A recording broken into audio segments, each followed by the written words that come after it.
It is Wednesday, my dudes, and time for an old man yapping.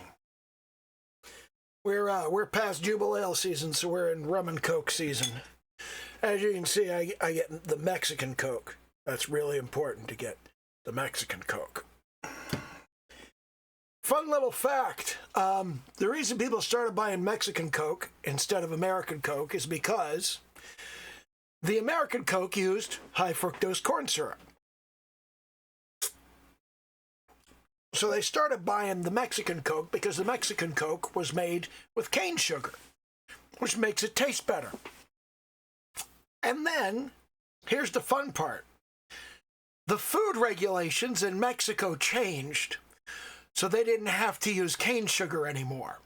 They were allowed to use high fructose corn syrup. So they started using high fructose corn syrup so Coke would taste the same in Mexico as it does in the United States. And people complained. So now, there is this weird fucking culture where if you go down to Mexico, the Coca-Cola bottling plant has a run of Coke that it does for Mexico that has high fructose corn syrup, and then they do a special run of Coke with cane sugar to export back to the United States so Americans can buy Mexican Coke with cane sugar. If you go to Mexico, the Coke has high fructose corn syrup in it. If you stay in America, the Coke has high fructose corn syrup in it. You have to be in America and order you have to be in the United States. Mexico is America. You have to be in the United States and import Coke with cane sugar from Mexico. And here's the fun part, okay? The really fun part. Coke tried to make Coke with cane sugar here in the United States. Nobody fucking bought it. Nobody wanted it. It's the myth of Mexican Coca-Cola that people are buying. They're buying Coca-Cola with cane sugar that was made in Mexico and imported to the United States because they think it's better than the Coca-Cola with cane sugar they make here in the United States. It's like we want to pay extra money for extra steps that don't fucking matter. Consumer culture is stupid. It just really is. Consumers in general are stupid. I saw somebody say recently, they said, there are all of these companies that are competing for your attention. My friend David Shapiro said, way back in the late 90s, he said, attention is the currency of the future. It's 100% right. Everybody's competing for your attention. Everybody's trying to get you to look at them. Everybody's trying to get you to pay attention to them. Everybody wants you to only ever pay attention to them, okay? As a gamer, you look around at all of these live service games, and all of them are trying mightily with every update that they ship, with everything that they add, with every season pass, every DLC, every collaboration and co-op that they do, every joint venture. Like Minecraft is partnering with Hello Kitty. Everything they do is like, only play this game.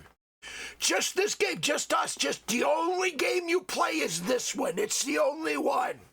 You'll spend all of your time in this game. And look, I'm not saying there's anything wrong with spending all of your time in one game. I just kicked over 2,400 hours in Starfield, okay? I fucking love Starfield. I was asking myself about that today. Why do I love Starfield so much? Why is this such a big deal for me? Why do I like this game so much?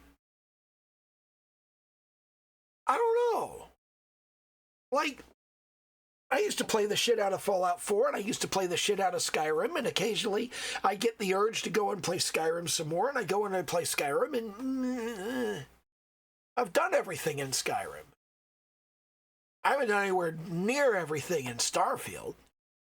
It's like I've been to all 100 and some odd star systems, But I haven't landed on every planet. I haven't scanned everything. I haven't completed everything. I haven't been to all of the points of interest.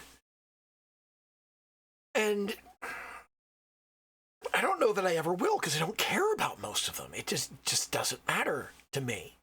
But it's just that exploration thing. There's so much shit that not only is there stuff I've never touched, but a bunch of the stuff that I have touched, I've forgotten about it. So it remains fun to play for me. I know it's not fun for a lot of people. I know that different people have their different reasons why they don't give a single fucking shit about Starfield. I get it, okay? I understand. You played the game and you don't like it. That's all I need to know. I don't need anything else. But there are games out there that you can play forever and never play another game, and every company wants to make that game. Every company wants to make the game that you play forever, the game that you're never going to put down. The two companies that have come close to doing that, very, very close, well, three, now that I think about it. The three companies that have come very close to doing that are Mojang with Minecraft. You can absolutely play Minecraft forever. Some people do. Rockstar with Grand Theft Auto 5, you can absolutely play GTA 5 forever. I know people who do. And Bethesda with Skyrim. They've gotten very close to it. And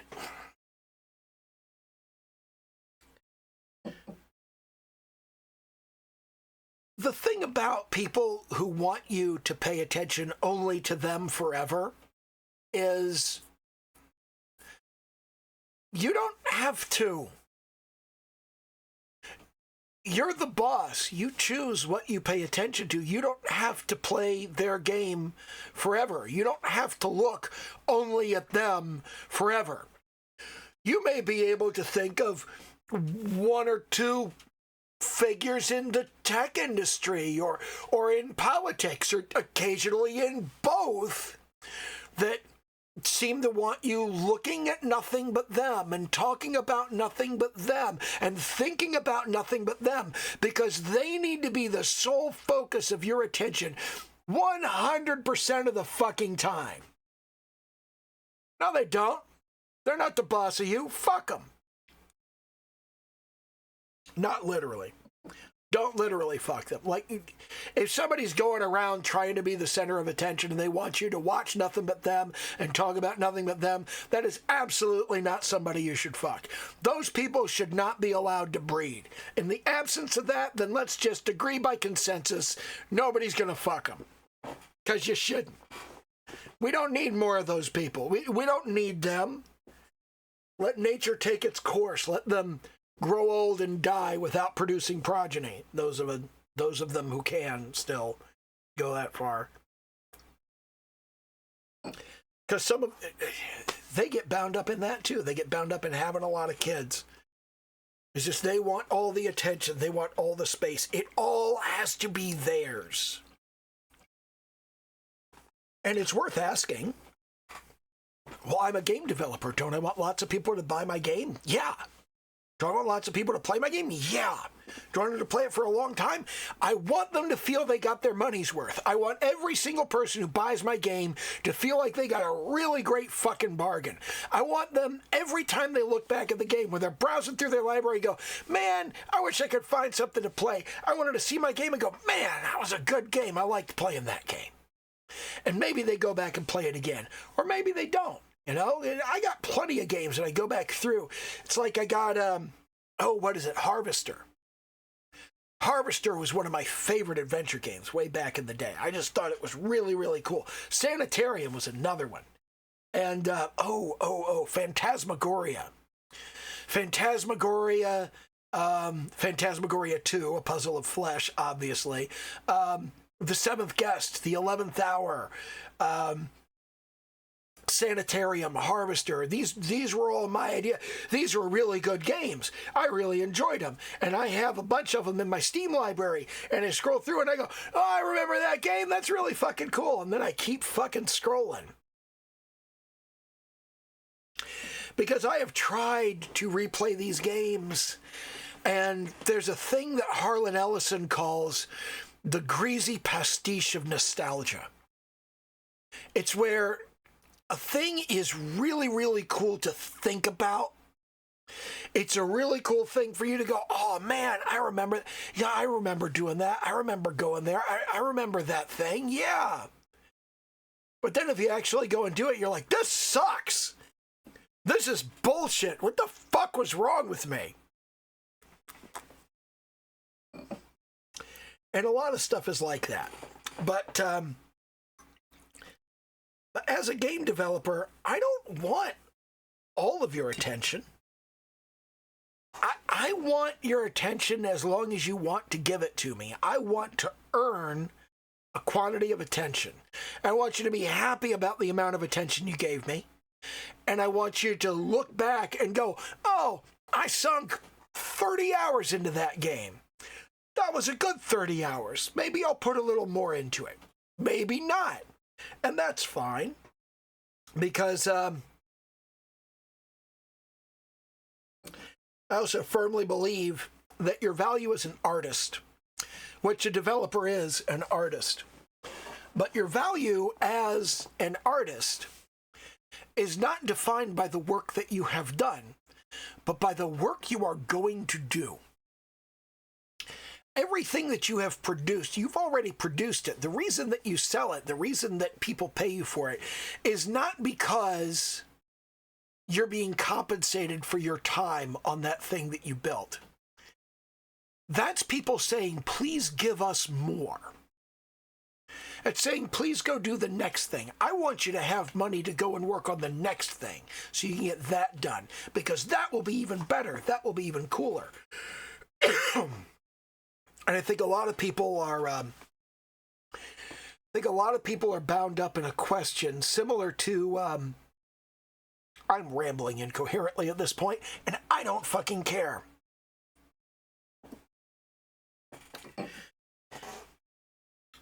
There are people who want to make something really great and put it out into the world and be paid for it forever.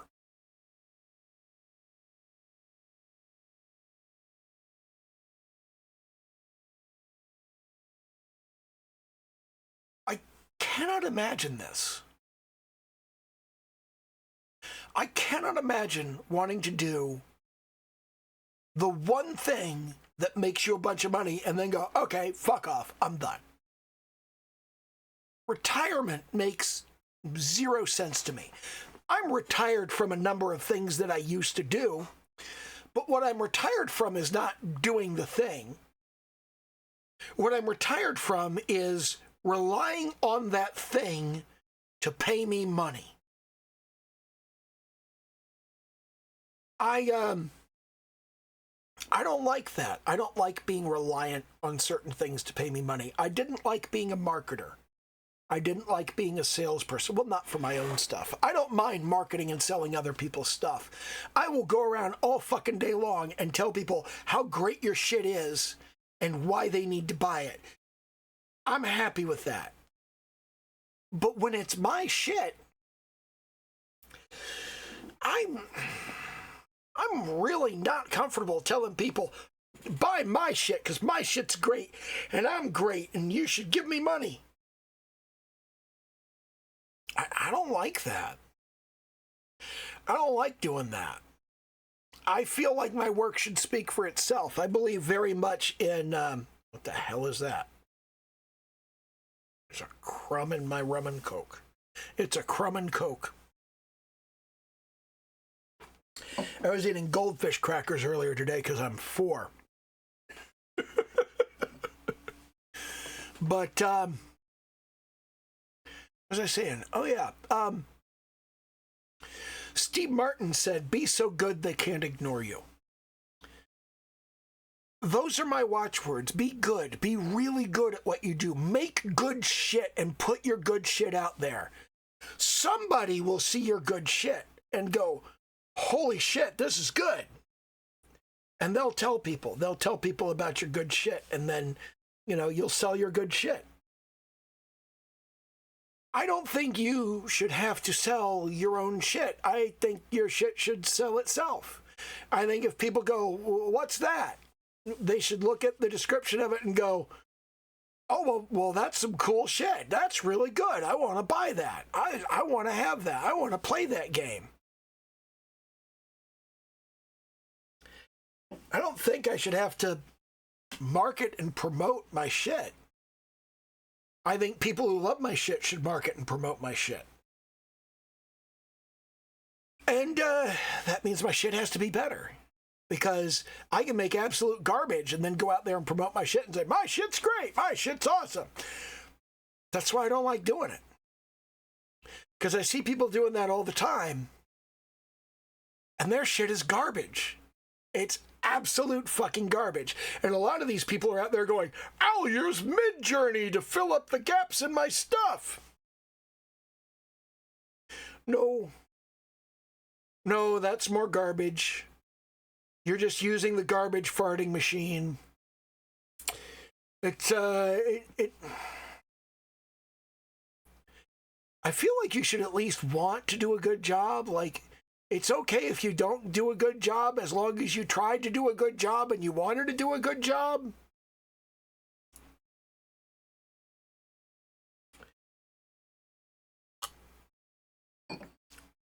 You have to want to. You have to try. And that's the big thing. And you have to never give up. Fuck, this has been like 15 minutes. Let me cover one quick thing.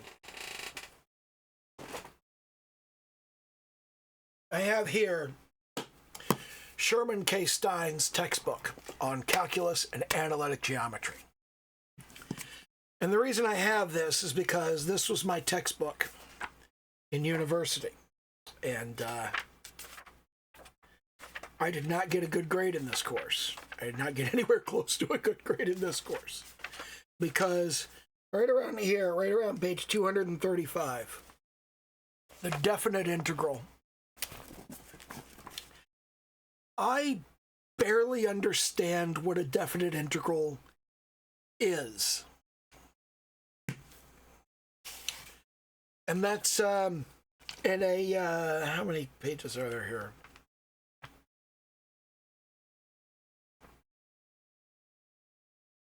There's, there's upwards of 1,000 pages in here. It looks to be about 1,200 total, 12 or 1,300. But, yeah. There's like 1,000 pages of more shit that I don't know and I don't understand. And the integral that's the critical thing. The derivative is really like the doorway to calculus, but the integral is where it kind of clicks and you figure it out.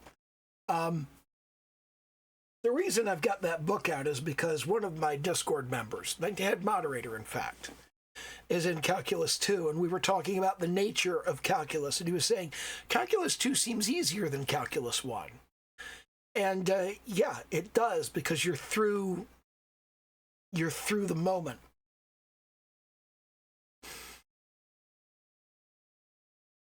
I'm not through the moment on calculus. There's a connection you have to make. I think it's very important. You need to grasp the connection between the derivative and the integral. And I can tell you what the connection is between the derivative and the integral, but I don't feel it. I don't intuitively understand it. I know what it is and what it is supposed to be. But even though I can parrot the answer, even though I can go through the motions and pretend that that I know what I'm doing, I don't. It doesn't make sense to me. The idea that derivatives and integrals are exactly the opposite of each other, that has never clicked for me. It hasn't clicked for me. And It's been 40 years that I have been just kind of staring at the derivative and the integral and going, why? Why do these fit together? Why are they opposites? How does that work? And my brain doesn't like it. My brain doesn't like the idea. It's like, no, that's not how it works. It's a trick. It's a trick. They're lying to you. And I don't know how to get over that wall. I don't know how to get past that barrier. And at the same time, I used to be a defense contractor, and I worked on missile defense systems. I worked on the Patriot missile, for God's sake. I did literal goddamn rocket science, and I can't do calculus. It's like smacking my face into a wall.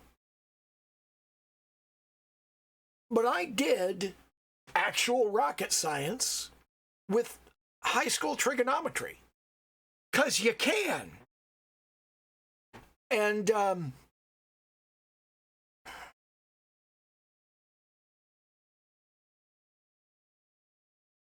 the important thing is that you never stop. You never stop picking up the book and going, do I get it yet? And I still don't. I spent an hour or so kind of going through the chapter and looking at it and going, it's been a long time. I've got a lot more experience. I've got a lot more familiarity with just the world and stuff in general. And surely now I can look at this and I can go, it makes sense. I get it. I understand. And then the world of mathematics would open up to me and everything would just happen. And no.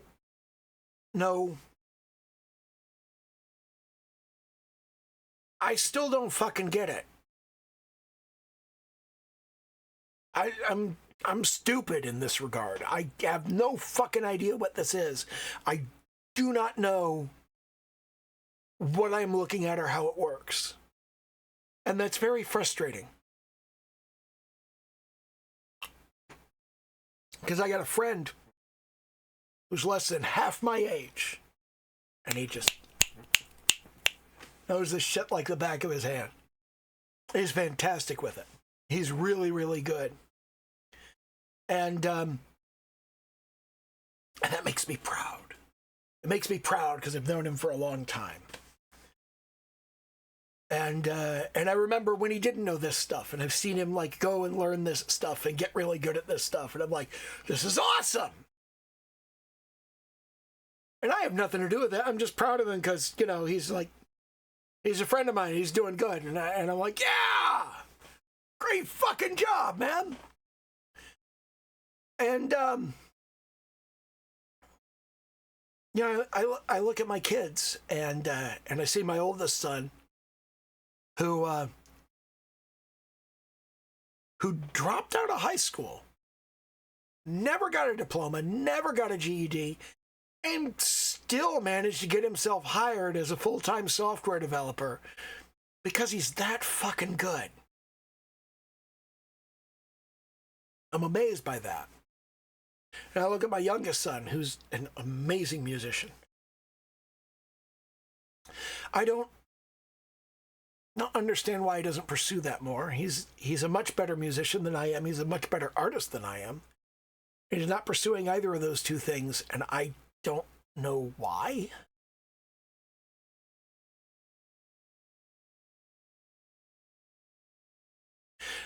That's a lie. I do know why. It's because it has come easily to him, so he doesn't think it is worth pursuing because it was so easy for him to get to point A. Or, alternately, there's another potential explanation. Getting from point A to point B is going to be so hard and take so much time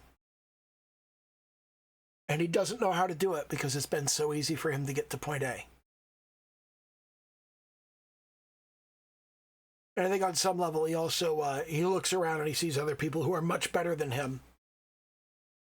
And he doesn't know what to do about that. And I've been there. I've been there and I've done that. I've been there in the situation where I'm really good at this, but I was always really good at it. I don't know how to get better. And that guy's better than me. I have to get better to be better than him. But I don't know how. I did a quiz on social media the other day, and they said, what did you want to do when you were a kid? What was the career path that you saw for yourself? And it typically drops jaws when I tell people what my career goal was, because my targeted career path was agricultural genetics. I grew up worried my entire life, thanks to formative years spent under the Carter administration. I spent much of my life worried that we were going to rapidly reach a point where we just couldn't grow enough food for everybody. And I was very concerned about that. And if you guys really want to laugh, my life goal, the thing I wanted more than anything, I wanted to work for Monsanto because they were doing such great work. And they are, and they were. I mean, now they're a subsidiary of Bayer. But that's where I wanted to work because I thought that's where I could do the most good. And they said, well, you know, what did your major end up being? Occult science? Let me kind of explain that a little bit. There was a gentleman in the late 19th century named Rudolf Steiner. And Rudolf Steiner is remembered for basically three things. Thing number one, he is the founder of modern homeschooling. The way that we homeschool children today, Rudolf Steiner pioneered that. It was his idea to homeschool children like this. The way almost everybody tries to homeschool children, the way that the law says you should homeschool children. Rudolf Steiner invented that. Number two, he was a prominent member of the Golden Dawn. And among his contemporaries were Aleister Crowley and John Waite, the guy who did the tarot deck. And it's and the third thing is occult science. And occult science is basically Rudolf Steiner formulated quantum parallel universe theory from the opposite direction. Instead of coming at it from physics and chemistry and probability and the direction of science, he came at it from the direction of magic and religion, which is fucking weird because he's a fucking weird person. Why did I get a degree in this? Because the first year and a half that I was going to university, I paid no attention to anything except what was absolutely necessary to get any degree and what I thought would be fun.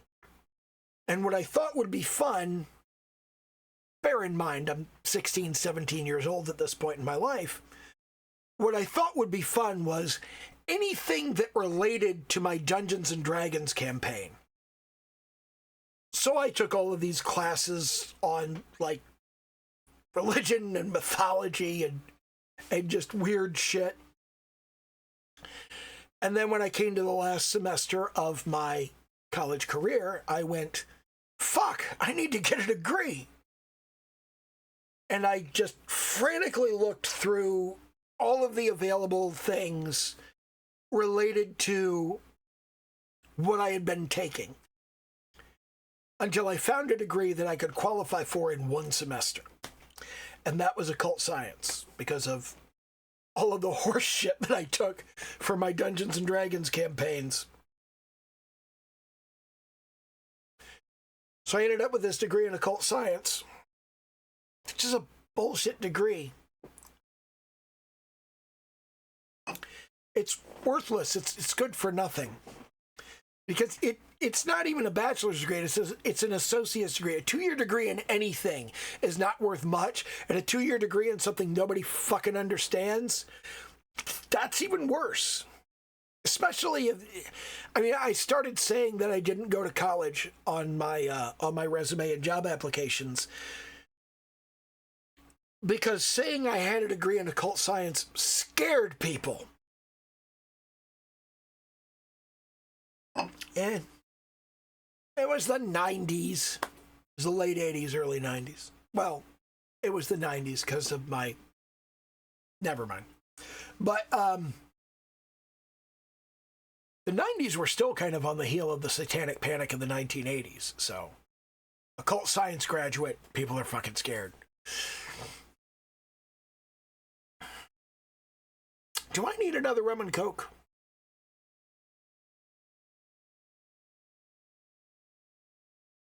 I do not. I do not. Oh, hi, Mark.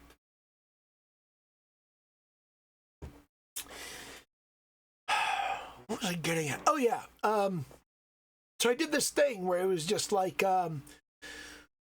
what was your career goal? What was your major? And then they said, did you change majors? And I didn't change majors, but I did change focus, because in the first year that I was in university, I tried to take music classes and I realized I wasn't good at music. And I tried to take art classes and I realized I wasn't good at art. And I tried to take police science classes and I realized that I wasn't good at police science. I also, I had some idea that maybe I could go pre-med, but yeah, I was doing a lot of drugs, and I decided I didn't want anybody that did as many drugs as I did in charge of anybody that I cared about. So it was a moral question for me.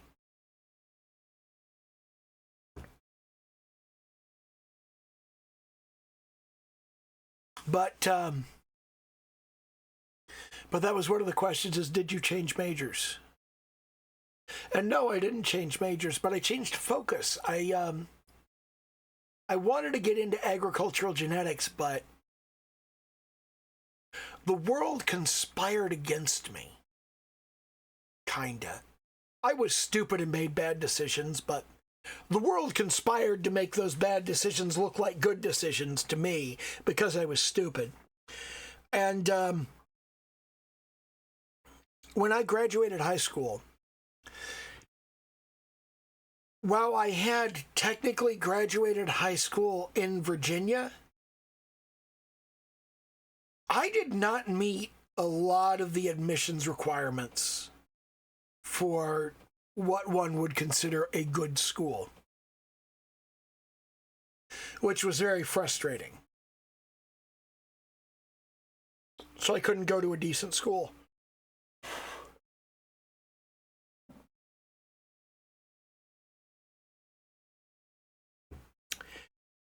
And